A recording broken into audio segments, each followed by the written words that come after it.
Hi, I just thought I'd throw in one last recipe for Easter. This is one of my basic recipes, which I call Porchetta salt. It's another Tuscan Trinity, and this is a classic in especially, I would say, Tuscan and Umbrian cooking. It's a trinity of sage leaves, and these are just right out of my garden, a garlic clove, I don't like to use too much, and fresh rosemary. This is also from my garden. So you just take away all the stems, and then using some fine sea salt. The salt, it looks like it's going to be a lot, but actually what you have to think about is that this salt is going to preserve this. This is also something that you can use and dry. Okay, so I'm going to add salt. This is like a nice big tablespoon. The salt is going to absorb all the essential oils from these chopped herbs, and so the salt would become also flavored. If I was going to use this for actually an herbal salt, I would probably use double the salt. But I'm using this today to roast potatoes and to roast my young kid, which I'm doing for Easter Sunday. So here is my Italian food processor. This is called a Mezzaluna. And this is I can't even tell you, this is one of the cheapest ones you can get. I got it with plastic handles, but I like these with the base on top, so you can actually push on this. I don't really care for the ones that go straight up and you have to like hold them like this. I find it easier to use this as a weight, and then you rock and walk. And I don't try to turn this and cut with it, because that would take away the balance I have. This gives me an even balance from my shoulders. And I just move the herbs around, and you just keep going and move it until you get a fine, like dust or powder. Now you can also do this and just keep it like a Ziploc bag in the freezer, and that'll keep it as a fresher rub. I like to, like I said, dry it, so I'll be careful when you do this with your finger. This is a sharp knife blade. I got this at one of the local weekly markets, and this one was probably, maybe 15 euro. I've never had to sharpen it. I never used it except on a cutting board.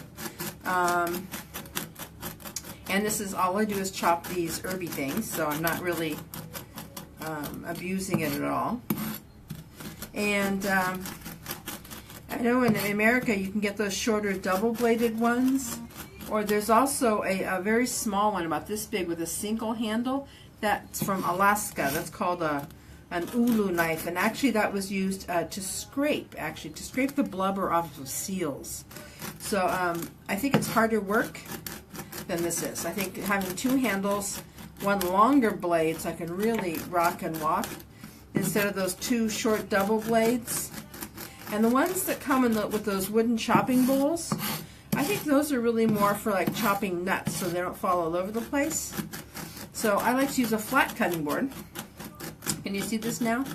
I can also do a salsa verde like this, which is a parsley garlic caper mixture, which then you thin with olive oil. And what I really want is that the garlic bits get small. Okay. So when I'm going to do a little more salt. When I do this, oh ciao Carlo, vengo presto a vedere I panini. Happy Easter, buona Pasqua.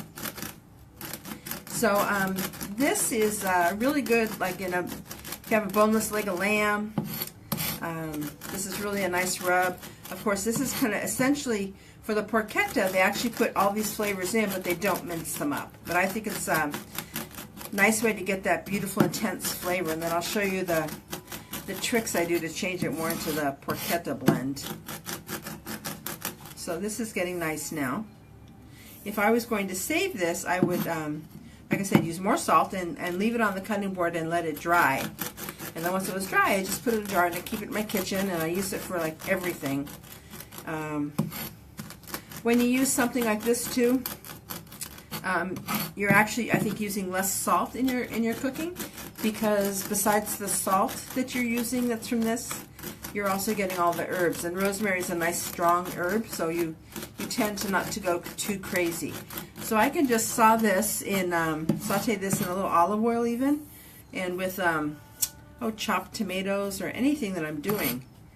And it makes it an instant sauce, so you could use it for like a crostini blend, or today I'm doing it with the roast potatoes. I do mixed roast vegetables, carrots, and potatoes, and zucchini. You have to be careful because everyone's going to get addicted to this, okay? So that's all nice and fine now. I'm going to do some of this. Let me show you. This is my, I bought the baby goats, remember? This is my half of the baby goat. This is the main pieces here. So I'm just going to do a little rub on here with olive oil and let them marinate. Let's take half of that and do that. And the other half, I'm just going to put on my potatoes. So these, the Tuscan potatoes are more like a Yukon Gold.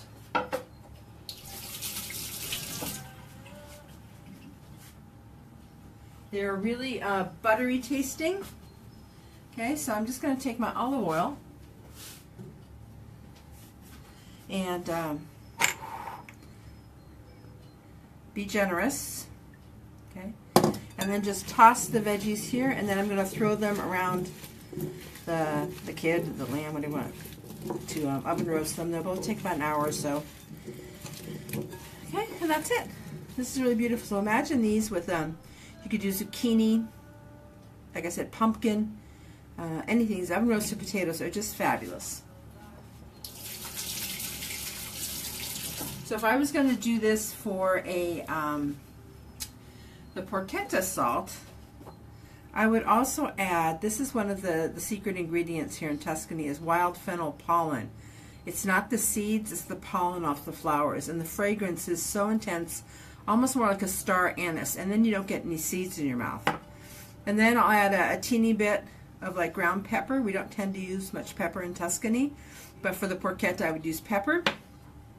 And then again my trip to hell chili peppers, my little dry bird's eye, I think they're called piquien.